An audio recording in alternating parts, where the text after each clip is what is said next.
Trump corona মুক্ত, white হাউসের দাবি মাস্কবিহীন নির্বাচনী প্রচারে সমালোচনার ঝড়।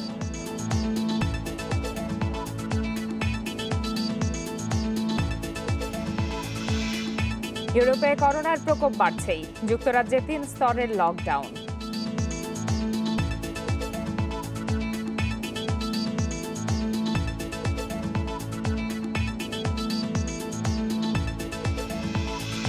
জনসন অ্যান্ড জনসনের করোনা টিকা ট্রায়াল স্থগিত, স্বেচ্ছাসেবী অসুস্থ।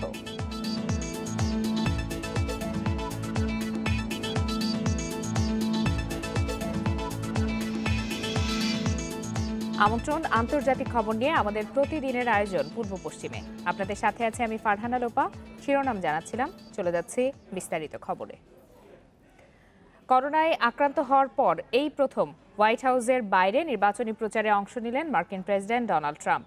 ফ্লোরিডার সানফোর্ডে সোমবার কয়েক হাজার সমর্থকের এক র্যালিতে যোগ দেন তিনি। জানান, করোনামুক্ত হয়ে শক্তিশালী বোধ করছেন তিনি। নির্বাচনী প্রচারের অংশ হিসেবে এ সপ্তাহে 6টি সমাবেশে যোগ দেওয়ার কথা আছে প্রেসিডেন্ট ডোনাল্ড ট্রাম্পের। এর অংশ হিসেবে ফ্লোরিডার স্যানফোর্ডে আয়োজিত এক সমাবেশে অংশ নেন তিনি। সমাবেশে উপস্থিত বেশিরভাগ সমর্থকের মুখেই ছিল না মাস্ক। ঘণ্টাব্যাপী বক্তব্যে ছিল করোনা থেকে সুস্থ হওয়ার গল্প। এক পর্যায়ে উপস্থিত সমর্থকদের উদ্দেশ্যে মাস্ক ছুড়ে দেন মার্কিন প্রেসিডেন্ট ডোনাল্ড ট্রাম্প।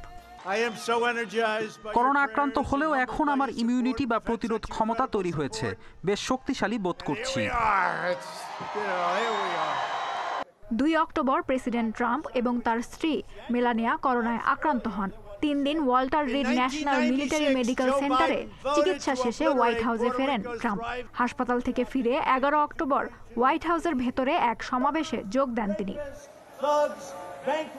যুক্তরাষ্ট্রের জাতীয় পর্যায়ের ও বেশ কয়েকটি গুরুত্বপূর্ণ রাজ্যের জনমত জরিপে দেখা গেছে 74 বছর বয়সী প্রেসিডেন্ট ট্রাম্প পিছিয়ে আছেন 77 বছর বয়সী ডেমোক্র্যাট প্রতিদ্বন্দ্বী জো বাইডেনের চেয়ে। Lutfa Fauzia, independent news.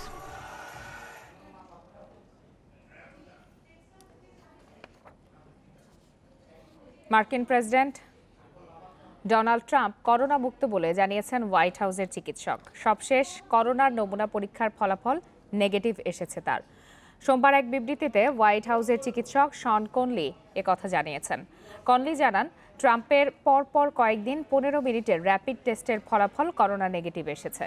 তবে তার সর্বশেষ পরীক্ষা কবে হয়েছে সে বিষয়ে কিছু জানাননি কনলি। তবে তিনি বলছেন, ট্রাম্পের মাধ্যমে অন্যের আর করোনা সংক্রমিত হওয়ার ঝুঁকি নেই।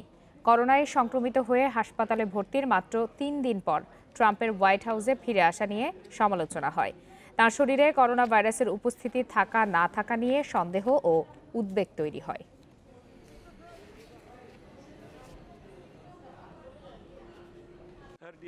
যুক্তরাষ্ট্রভিত্তিক ওষুধ উৎপাদক প্রতিষ্ঠান জনসন অ্যান্ড জনসনের করোনা ভাইরাস ভ্যাকসিনের ট্রায়াল সাময়িকভাবে স্থগিত করা হয়েছে। ভ্যাকসিন নেয়ার পর একজন অংশগ্রহণকারী অসুস্থ হয়ে যাওয়ায় সোমবার এই সিদ্ধান্ত নেওয়া হয়েছে বলে জানিয়েছে জনসন অ্যান্ড জনসন। স্বেচ্ছাসেবকের পরিচয় সংক্রান্ত গোপনীয়তা বজায় রাখতে অসুস্থতা সম্পর্কে বিস্তারিত কিছু জানায়নি প্রতিষ্ঠানটি। তবে তার উপসর্গগুলো আরও ভালোভাবে পর্যালোচনা করা হচ্ছে। গবেষকরা বলছেন, এ ধরনের ক্লিনিক্যাল ট্রায়ালে কারো মধ্যে দুর্বলতা বা অসুস্থতা দেখা দিতে পারে। আপাতত নতুন স্বেচ্ছাসেবক নিয়োগের অনলাইন নিবন্ধন স্থগিত রাখা হয়েছে। এছাড়া পুরো ট্রায়ালের ওপর নজর রাখতে একটি নিরপেক্ষ সংস্থাকে দায়িত্ব দেওয়া হয়েছে। সংস্থাটি স্বেচ্ছাসেবকদের নিরাপত্তা সংক্রান্ত যাবতীয় তথ্য ও পরিসংখ্যান নতুন করে খতিয়ে দেখবে। সেপ্টেম্বরে করোনা ভ্যাকসিনের 3য় পর্যায়ের ট্রায়াল শুরু করে জনসন অ্যান্ড জনসন। যুক্তরাষ্ট্র, ব্রাজিল সহ বিশ্বের 200টির বেশি জায়গায় প্রায় 60,000 স্বেচ্ছাসেবীর ওপর এই ট্রায়াল চালানো হবে।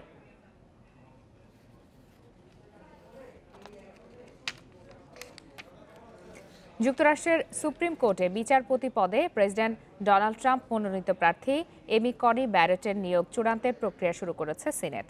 সোমবার শুনানির প্রথম দিনে বক্তব্য রেখেছেন 48 বছর বয়সী রক্ষণশীল বিচারক ব্যারেট। প্রেসিডেন্টের মনোনয়ন পাওয়ায় গর্বিত হওয়ার কথা জানিয়ে আইনি মামলাগুলোর নিরপেক্ষ বিচারের প্রতিশ্রুতি দিয়েছেন তিনি। 4 দিন ব্যাপী চলবে এই শুনানি। অধিবেশনের দায়িত্বে আছেন চেয়ারম্যান সিনেটর লিন্ডসে গ্র্যাহাম। এই শুনানি মূলত বিচারপতি পদে ব্যারেটের চাকরির জন্য সাক্ষাৎকার। এতে ব্যারেট তার আইনগত দর্শন এবং এই পদে চাকরির জন্য তার যোগ্যতা তুলে ধরার সুযোগ পাবেন। ব্যারেটের নিয়োগ নিশ্চিত হলে তিনি হবেন সুপ্রিম কোর্টে ট্রাম্পের নিয়োগকৃত তৃতীয় বিচারপতি।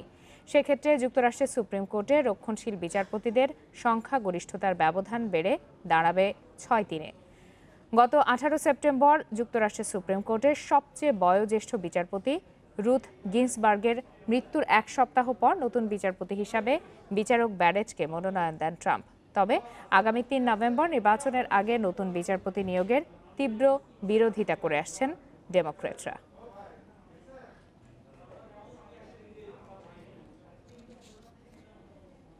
দীর্ঘ 8 বছর পর ইতালিতে সিজনাল ভিসায় বাংলাদেশ থেকে শ্রমিক আসতে পারবে।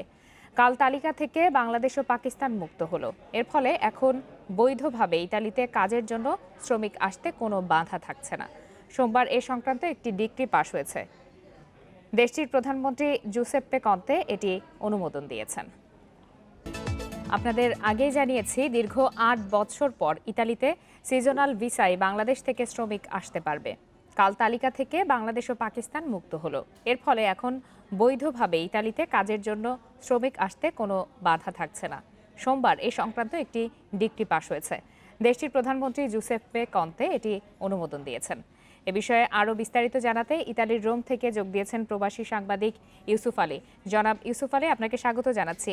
এটি নিঃসন্দেহে বাংলাদেশের শ্রমবাজারের জন্য একটি সুখবরই বলা যায়। তো সিজনাল ভিসা চালুর প্রেক্ষাপটটা আসলে কি? কোন প্রেক্ষাপটে এটি চালু হলো? জি, ধন্যবাদ আপনাকে।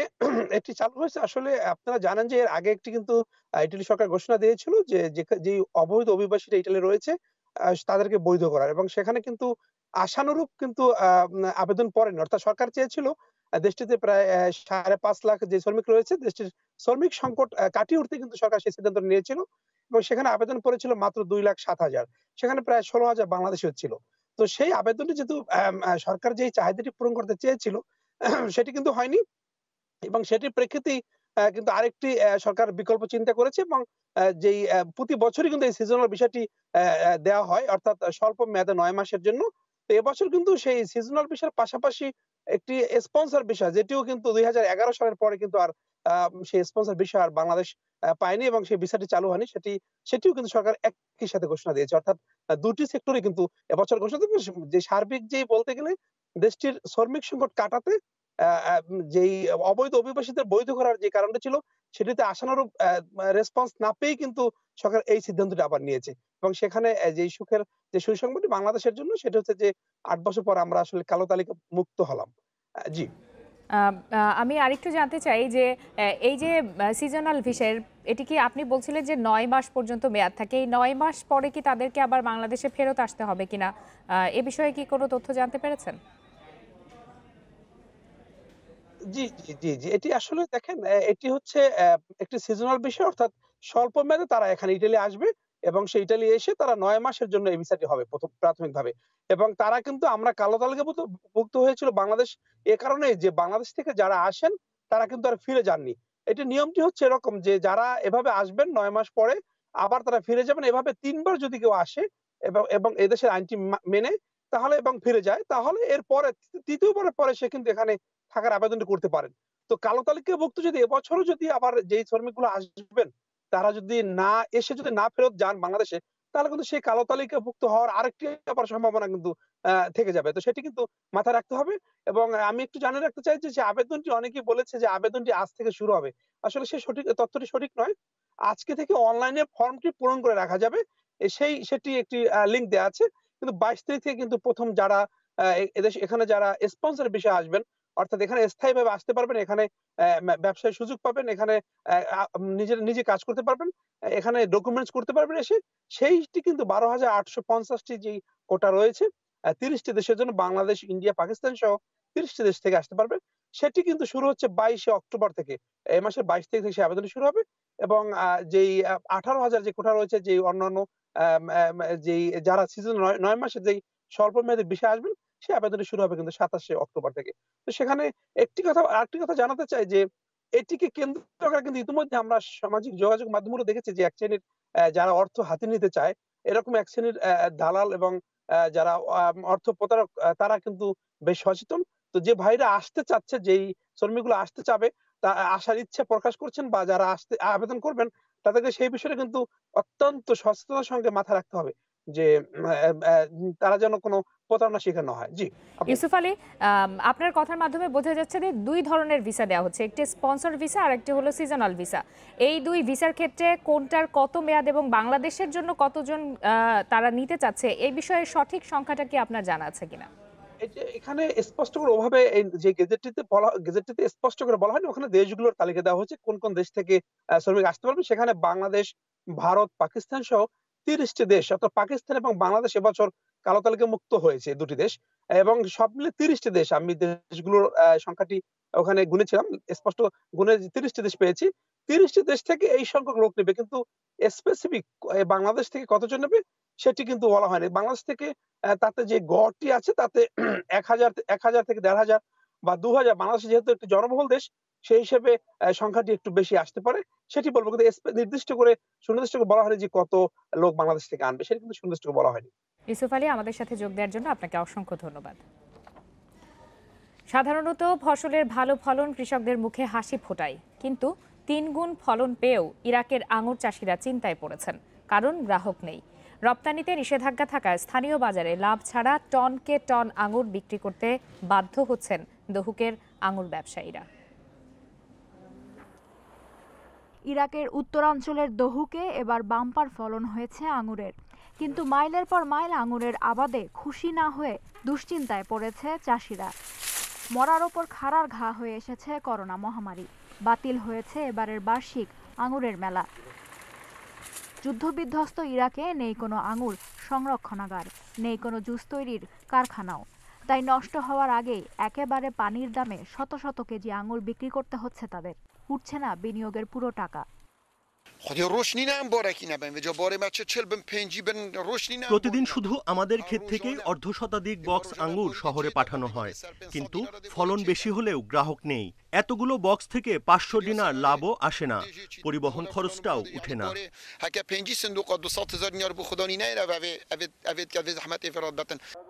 ব্যবসায়ীরা বলছেন ওয়াইন উৎপাদনের উপযোগী আঙুরের ফলন হয় দহুকে, কিন্তু রপ্তানিতে নিষেধাজ্ঞা থাকায় স্থানীয় বাজারে বিক্রি ছাড়া আর কোনো উপায় নেই তাদের। দহুকে ৫০ ধরনের ভালো মানের আঙুর হয়। এই আঙুরের বিদেশের বাজারে চাহিদাও আছে, কিন্তু সরকারের পৃষ্ঠপোষকতা নেই। আবার সীমান্তে নিষেধাজ্ঞা থাকায় রপ্তানির রাস্তাও বন্ধ। এমন অবস্থায় তুরস্ক ও ইরান থেকে আঙুর আমদানি বন্ধ সহ দেশে উন্নত মানের সংরক্ষণাগার তৈরির জন্য সরকারের কাছে আহ্বান জানিয়েছেন ব্যবসায়ীরা। Lutfa Fauzia, independent news. নিলাম তত্ত্বের সংস্কার এবং নতুন নিলাম পদ্ধতি আবিষ্কারের জন্য অর্থনীতিতে ২০২০ সালের নোবেল পুরস্কার জিতলেন দুই মার্কিন অর্থনীতিবিদ পল মিলগ্রোম এবং রবার্ট উইলিয়ামসন। সোমবার অর্থনীতিতে নোবেল পুরস্কার বিজয়ী হিসাবে তাদের নাম ঘোষণা করে Royal Swedish Academy of Sciences. এ ঘোষণার মাধ্যমে শেষ হল এবারের নোবেল পুরস্কার ঘোষণা পর্ব। বিশ্বজুড়ে চল নিলামের, যা অনেক কিছুতে গুরুত্বপূর্ণ প্রভাবও রাখে। গবেষণা করে সে নিলাম তত্ত্বকে আরও এগিয়ে নিয়েছেন যুক্তরাষ্ট্রের দুই অর্থনীতিবিদ। কোনো পণ্যের নিলামের সময় দর ওঠা, অংশগ্রহণকারীদের আচরণ, কোনো পণ্য দরদাতাদের কিভাবে আকর্ষণ করে, এসব প্রশ্নের উত্তর খুঁজতেই গবেষণা পল আর মিলগ্রোম এবং রবার্ট বি উইলসনের। দুজনেই ক্যালিফোর্নিয়ার স্ট্যানফোর্ড ইউনিভার্সিটির অধ্যাপক। নিলামের জন্য একটি তত্ত্ব উদ্ভাবন করেছেন রবার্ট উইলসন। তিনি দেখিয়েছেন কোনো দরদাতারা নিজেদের সাধ্যের মধ্যে নিলামে দর হাঁকেন। দরদাতাদের ক্ষতির মুখে পড়ার আশঙ্কার বিষয়টিও তুলে ধরেছেন ৮৩ বছরের এই অর্থনীতিবিদ। অন্যদিকে পল মিলগ্রোম তুলে ধরেছেন নিলামের একটি সাধারণ তত্ত্ব। একাধিক নিলাম প্রথা পর্যালোচনা করে ৭২ বছরের পল জানান, দরদাতারা প্রতিদ্বন্দ্বীদের ডাক আন্দাজ করলে নিলামে বেশি লাভ হয় বিক্রেতার। পণ্য সেবা বিক্রির নতুন নিলাম পদ্ধতিও উদ্ভাবন করেছেন তারা।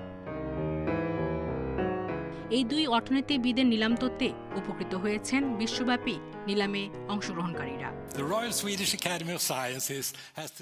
নিলাম সবখানেই আছে, আমাদের দৈনন্দিন জীবনেও এর প্রভাব আছে।